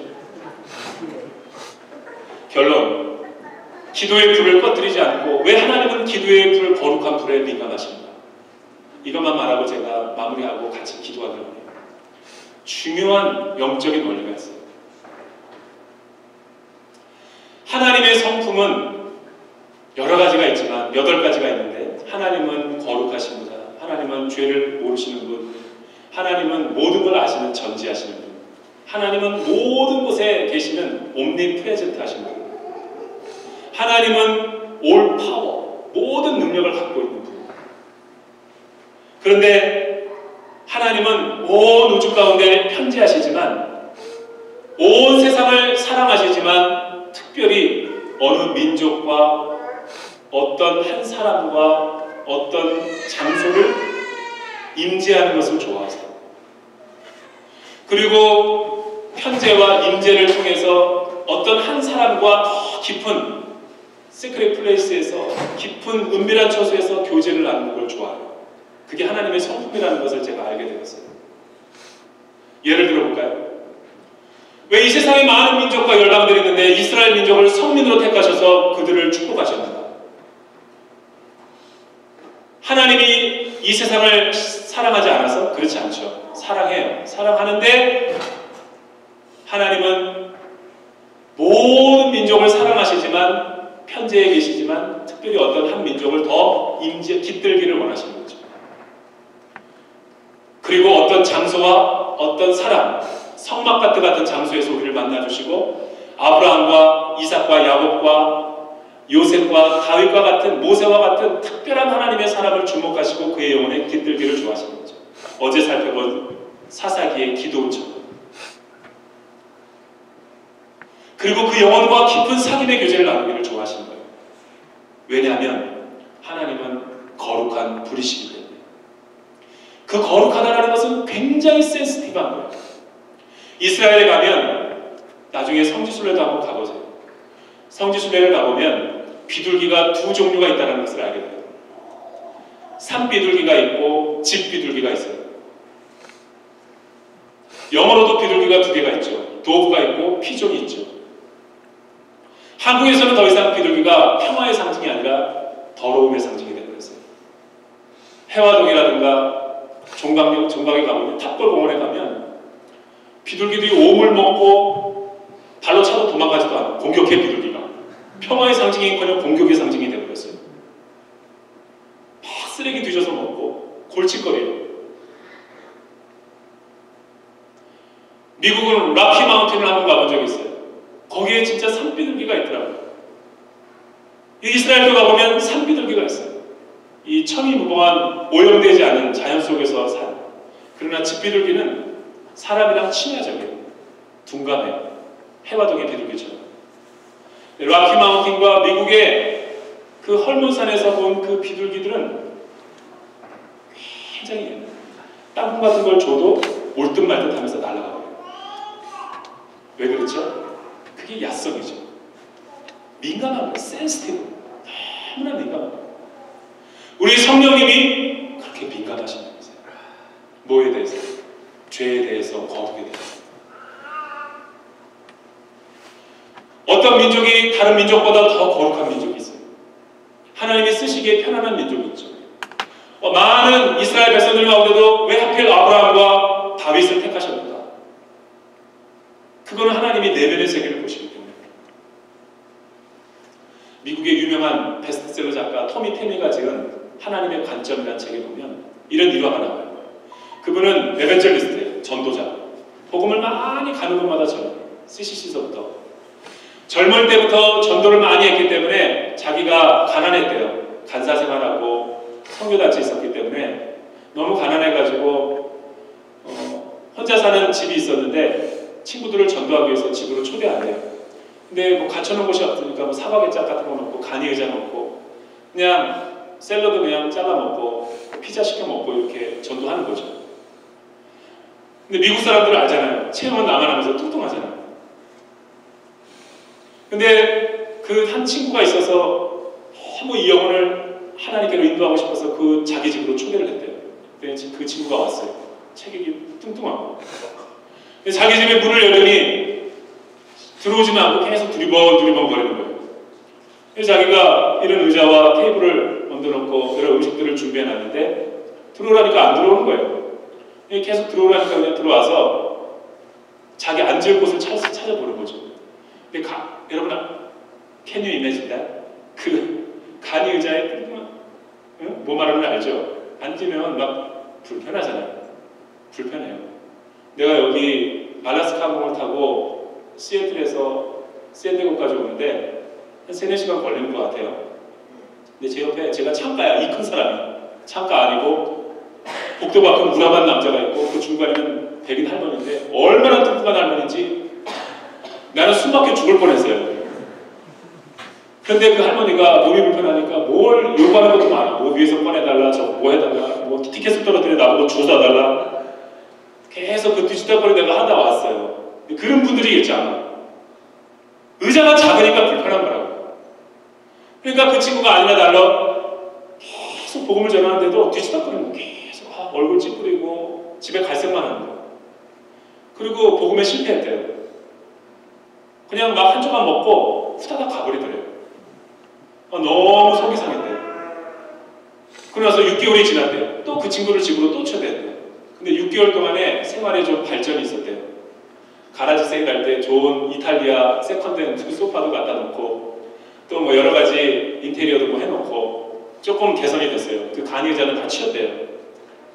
그리고 이번에도 자기가 직접 셰프가 돼서 스파게티나 여러 가지 요리를 해줬대요. 그 동일한 인물이 왔잖아요. 근데 오더니 이번에도 문 열고 두리번거리더라고요. 근데 이번에는 한 번만 보고 바로 신발을 벗어서 소파에 너무나 코지하게 편안하게 앉대요. 그리고 3시간 동안 자기랑 대화를 했대요.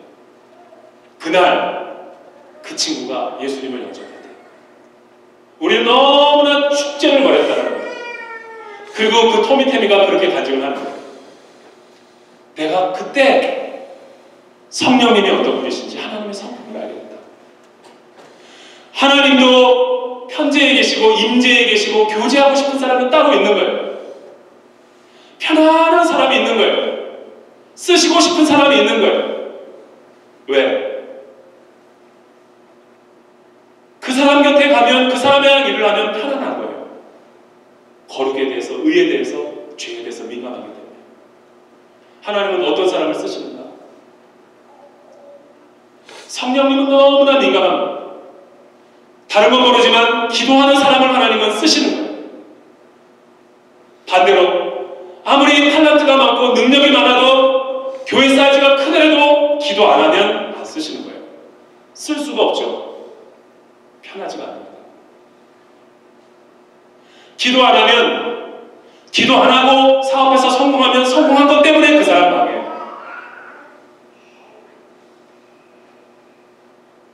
기도하면 안 되는 것 같지만 반드시 어느 날 eventually 성공해요. 하나님의 뜻대로 살아가다 보면 절망과 실패가 올 때가 있어요. 사람이 볼 때 손가락질 할 때가 있어요. 하나님의 뜻대로 살아가다 보면, 순종하다 보면 손해볼 때가 있어요. 그러나 그 사람이 반드시 성공할 때가 있는데 그 손해 때문에 성공하는 거예요. 그래서 하나님의 거룩한 불이 중요한 거예요. 우리는 예수를 믿고 난 다음에 성령님이 내주하시는 성령의 전이에요. 이 성령님이 거하시는 성막 가운데 불을 계속해서 꺼뜨리지 말아야 되는데 우리는 이민 생활하면서 이런저런 이유와 핑계로 기도의 불을 꺼뜨리고 있습니다. 사랑하는 샌디에고 성도 여러분, 나는 저와 여러분이 기도의 사람이 되기를 주님의 이름으로 축원합니다. 성령님의 민감한 사람들이 되기를 주님의 이름으로 축복합니다. 기도하면 성령님의 음성을 들을 수 있어요. 기도하면 하나님의 음성에 민감하게 반응할 수 있는 거예요. 그리고 성령님이 하라는 일을 하세요. 그러면 내가 하는 것보다 훨씬 더 기이한 것을 합니다. 오늘 말씀을 결론을 낼게요. 제가 이 자막을 통해서 피라미드 하나 그리려고 그랬죠. 저 뒤에서 자막을 통해서 하나만 보여줘 보세요. 그 영상. 제 오늘 설교를 결론 낸 거예요. 이것만 들으면 오늘 설교 안 들어도 돼요. 기도는 이런 원리에 따라서 진행이 돼요. 여러분, 삼각형이 있죠. 피라미드 모양이. A라는 영역과 B라는 영역과 C라는 영역, D라는 영역이 있죠. 이 삼각형이라는 안에 들어와야지만 나의 뜻과 하나님의 뜻이 일치가 되는 거예요. 하나님의 뜻이 아닌 것은 D예요. D. 나의 뜻. 그런 것은 기도응답 안 돼요. 기도응답 안 됩니다.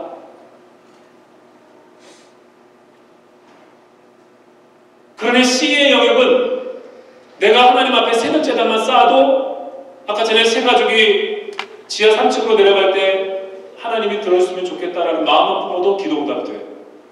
이거는 비교적 하나님의 뜻과 나의 뜻이 쉽게 일치가 되는 거죠. 그러나 B의 영역은 조금 좁아져요. 노로도 올 때도 있고 사일런스로도 올 때도 있고 딜레이 시킬 때도 있어요. 그건 뭔가가 이유가 있는 거예요. 이 B라는 영역에 오면 중보기도, 다니엘과 사드락과 메삭과 아벳느고처럼 수많은 인터세서리 프레이어들에게 중보기도를 요청해야 돼요. 순회에서, 공동체에서 이종실 목사님에게, 금계자 목사님에게 우리 가정의 문제를 드러내도 괜찮아요. 목사님들한테 같이 기도해 주십시오. 그럼 이때 기도하면 돌파가 이루어져요. 세상 사람들에게 상담하지 마세요. 차라리 기도하는 사람에게 찾아가서 기도 부탁을 하는 게 더 빠르다. A라는 영역은 뭔가? 그러니까 C는 나 혼자 해도 되는 기도예요. B는 여러 무리들의 도움이 필요해요. 같이 기도하는 거예요. 합심기도. A라는 영역이 중요한 거예요. 중요한 어떤 일인데 결정을 해야 되는데 기도 응답이 더뎌지는 경우가 있어요. 더 좁아지죠.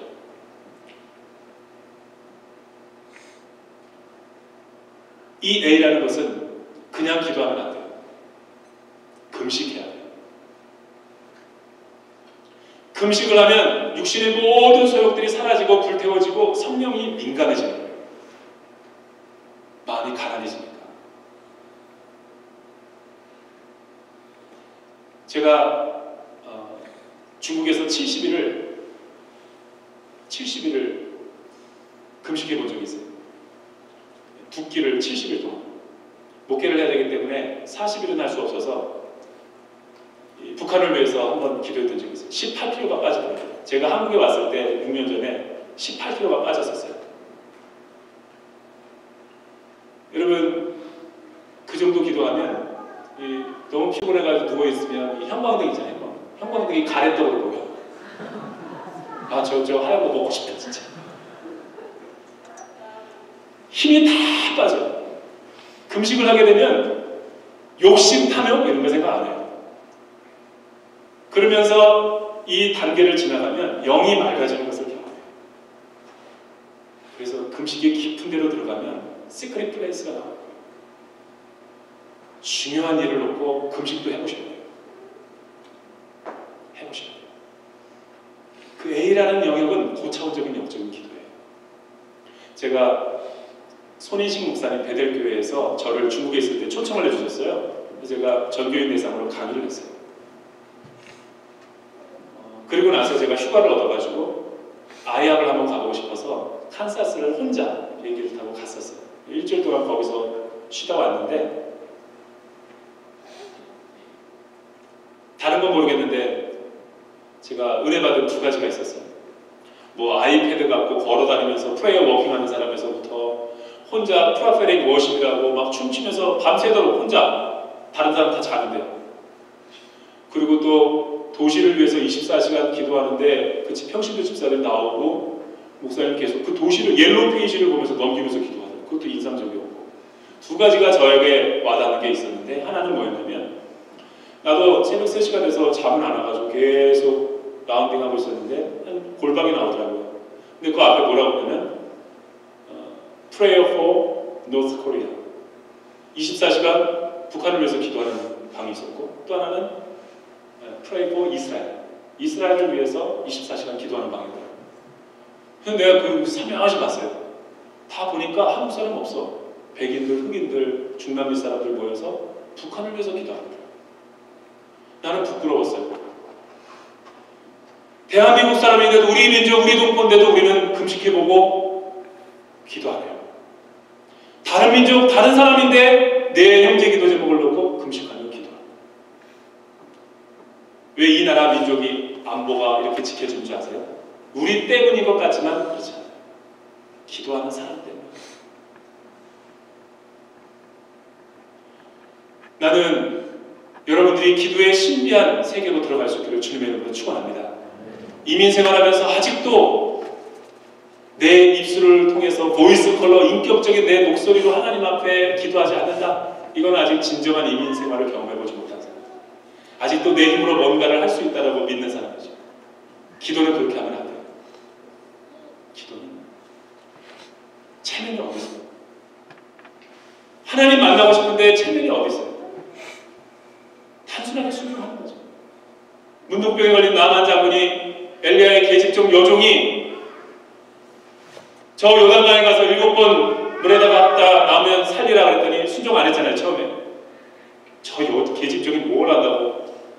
그러나 계속 메시지를 주니까 부담감 때문에 순종하는 마음으로 그 높은 사회적 인사가 자기의 체면 계급장 다 떼고 요단강에 내려갔을 때 무슨 일이 일어났어요?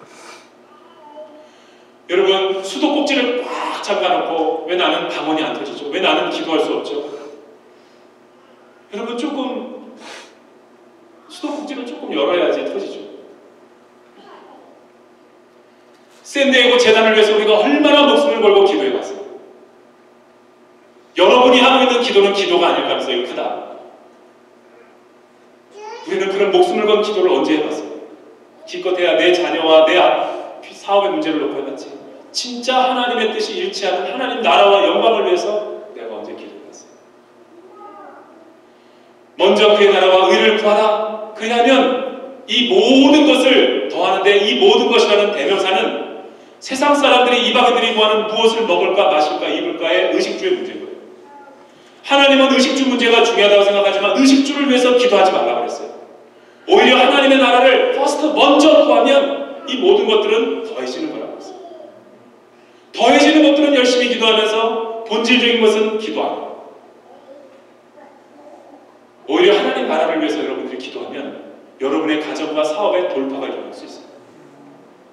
목사님이 요즘에 기도가 뭡니까? 나는 평신 들어서 아론 가문처럼 목사님의 팔을 높이 들고 싶습니다. 그런 성도들이 나와야죠. 이 노스 아메리카에서 교회가 사이즈가 아니라 정말 이 작은 곳에서 하나님의 기름 부음을 체험해보고 싶다. 그런 성도들이 나와야죠. 여러분, 교회는 장비가 다 갖춰졌다고 신디사이저, 야마하고 재정이 많이 헌금하는 11조 많이 하는 굵직굵직한 성도님들이 많이 모여있다고 개척되는 거 아니에요. 좋은 슈레 마이크를 가지고 목사님이 설교한다고 성도들이 모이는 것도 아니에요. 내 건물을 샀다라고 해가지고 교회가 이루어지는 것이 아니에요. 다 세팅되고 다 되었다 해도 성령이 모시지 않으면 워킹 안 하는 거죠. 거꾸로 아무것도 없어요. 아무것도 없어. 진짜 교회는 그렇게 시작하는 거예요. 성도들도 없어. 목사님과 사모님 나와서 그냥 기도 나와서 눈물을 흘리면서 기도하는 거예요. 그러나 하나님의 영광을 보려면 정말 쓰임받는 교회 되려고 금식하고 기도하면 신기한 일이 벌어지는 거죠. 오지 말라고 전도도 안 했는데 많은 사람들이 소문 듣고 오는 거죠. 그게 뭐예요? 어노인팅. 그걸 기름 부음이라고 해요. 왜? 하나님이 그 사람에게 깃들고 싶으니까. 그 사람을 쓰고 싶으니까. 그만 했는데도 계속 부어주는 거예요. 세상에는 이런 일들이 많이 일어나요. 나는 여러분들이 이 샌디에고에서 기름 부음을 받은 인생들이 되기를 주님의 이름으로 축원합니다. 다 같이 한번 일어나보세요.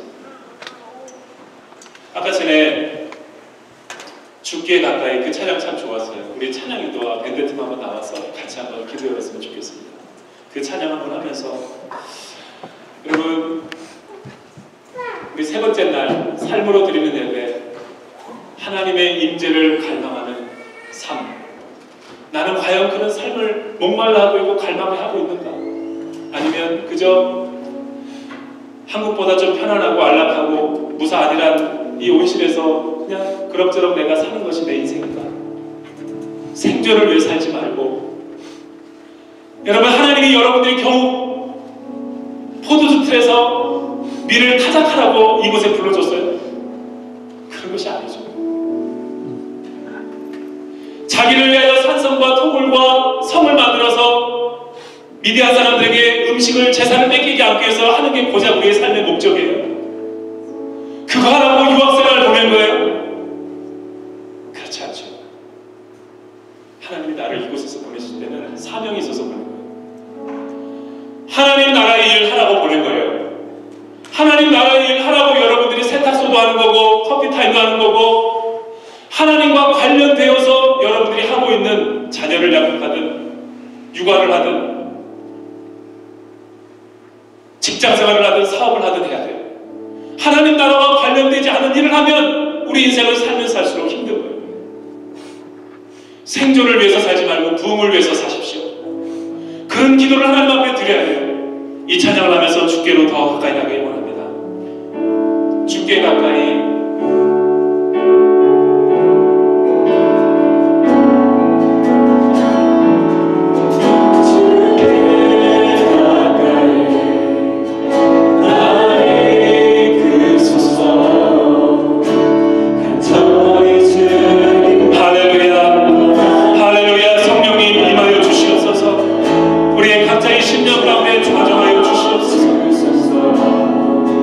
주의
12절과 13절에서는 성소의 불과 번제단의 불은 항상 피워 꺼지지 않게 할지니 제사장은 아침마다 나무를 그 위에 피우고 번제물을 그 위에 버려놓고 화목제의 기름을 그 위에 살을 지며 불은 끓이지 않고 단 위에 피워 꺼지지 않게 할지니라.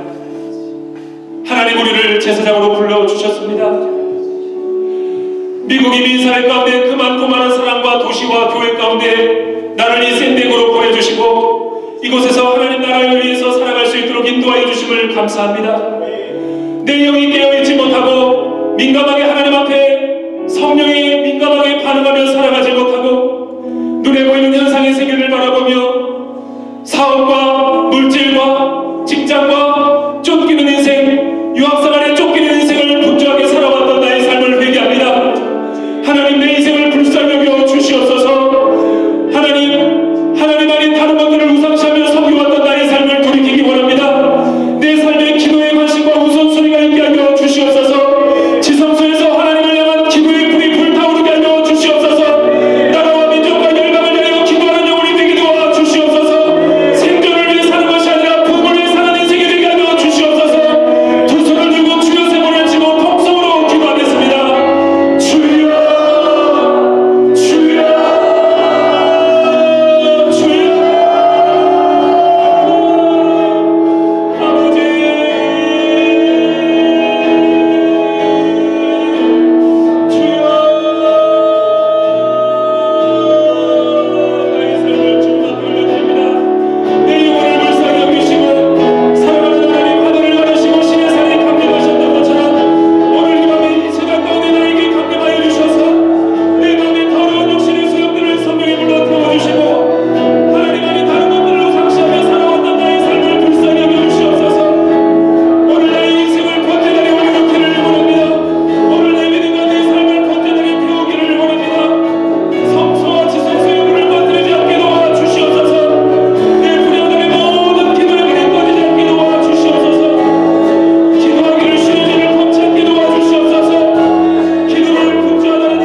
아무런 교회나 아무런 사람들에게 하나님은 깃들지 않으세요.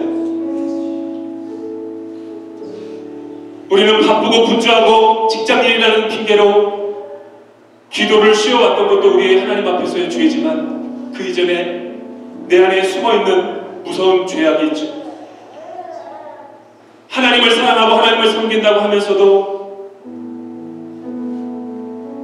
하나님이 주신 축복, 하나님이 축복하신 이 세상의 많은 것들, 좋은 것들도 우리는 우상으로 변질시키는 능력이 있어요. 원래 자녀는 하나님이 선물로 준 거예요. 원래 가정은 하나님의 축복의 선물로 주신 거예요. 직장인은 하나님이 선물로 나에게 주신 거예요. 사업의 물질의 축복도 하나님이 선물로 주신 거예요.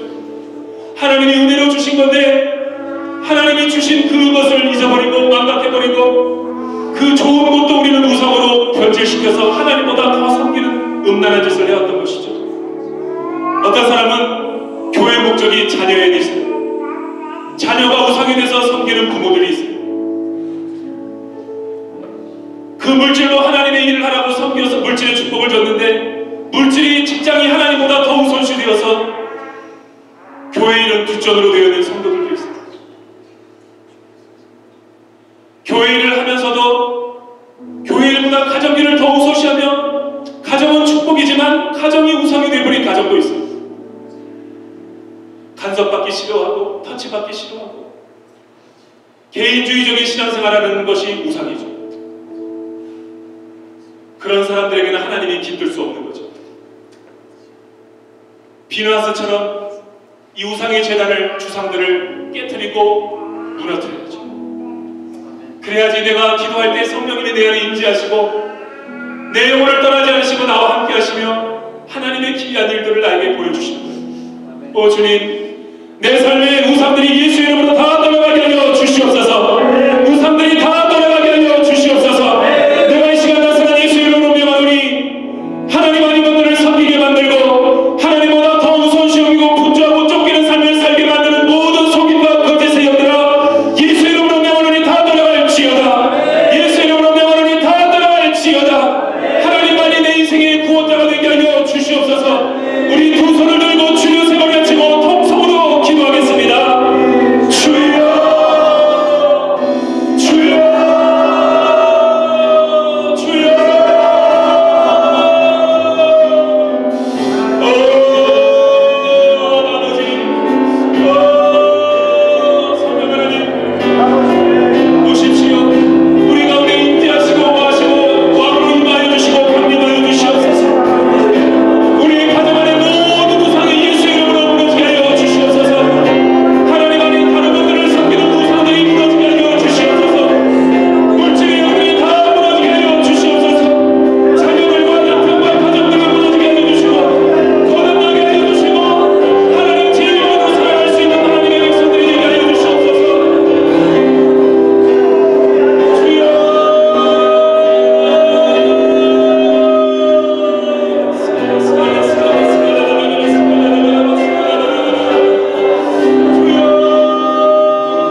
성령의 충만함을 경험하지 못하고 하나님과 기도로서 깊은 교제가 없으면, 저도 목사로서 부끄러운 얘기지만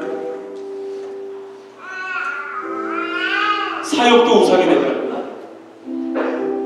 목사가 사역을 하는 것은 당연한데 사역조차도 우상이 되버리고, 자녀들을 양육시키는 것은 당연히 부모의 책임인데 좋은 건데 그게 지나쳐서 하나님보다 우상이 되더라고요.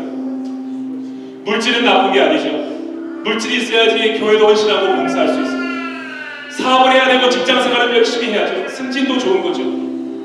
그러나 직장이 우상이 되어버리면서 하나님의 음성은 들려지지 않는 거죠. 목회가 우상이 될 수 있죠. 하나님과의 교제를 잃어버리면 모든 것이 우상이 되어버릴 수 있는 거예요. 하나님, 샌디에고 오늘의 교회가 영적인 거듭남이 있게 하여 주시옵소서. 하나님 제일주의로 살아갈 수 있게 도와 주시옵소서. 모든 성도들이 성전 제일주의로 살아가게 도와 주시옵소서. 기도의 재단에 불을 꺼뜨리지 않게 도와 주시옵소서. 그렇게 역사하실 주님을 찬양하며, 지금은 우리 주 예수 그리스도의 은혜와 하나님 아버지의 크고 놀라우신 사랑과 성령 하나님의 강한 감동과 교통하심의 역사가 내가 주 안에, 내 말이 너희 안에 구하면 무엇이든지 원하는 대로 구하라. 그리하면 이루어지리라. 우리의 삶이 기도가 되게 하시고 기도보다 앞서지 않게 하여 주시고, 나의 뜻과 하나님의 뜻이 일치되는 기도를 통하여 모든 것을 응답받는 성령님과 동행하는 복된 샌디에고 오늘의 교회가 되게 축복하여 주시옵소서. 그렇게 기도하고 사모하는 모든 영혼들 위해 이제로부터 영원토록 함께 하시기를 간절히 축원하옵나이다. 아멘.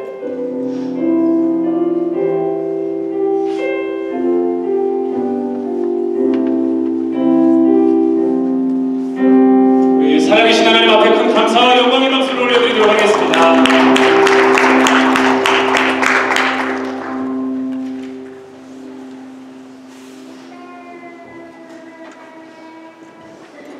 할렐루야. 우리 하나님, 우리의 기도를 들어주시고 또 오늘도 우리에게 새 힘을 주심을 감사드립니다. 우리 내일 또 이렇게 주일 예배 및 우리 마지막 메시지가 있습니다만, 오늘 이 밤에 우리가 기도할 수 있는 만큼 또 기도해 주시는 하나님께 정말 감사드립니다. 그래서 오늘 기도를 인도해 주신 우리 목사님 감사합니다. 우리 한번 목사님께 감사의 박수.